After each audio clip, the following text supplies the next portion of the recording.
Y primero vamos a cantar una canción que es una canción para los niños que habla de una ratita y de una paloma. Y la paloma se enamora de la ratita. Pero la ratita no quiere saber nada. La ratita y la paloma.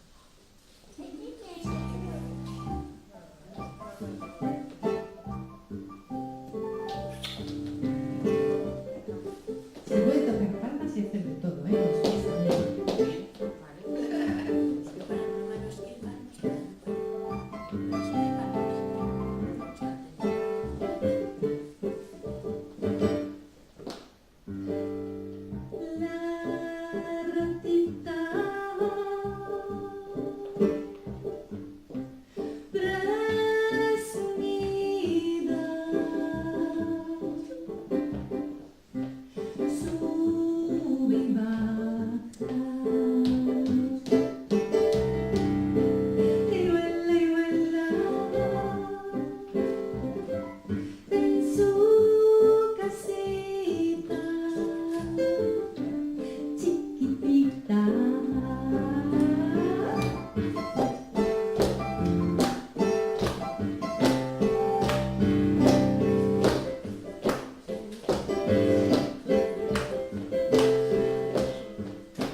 La paloma volvió, ¿eh? La paloma volvió.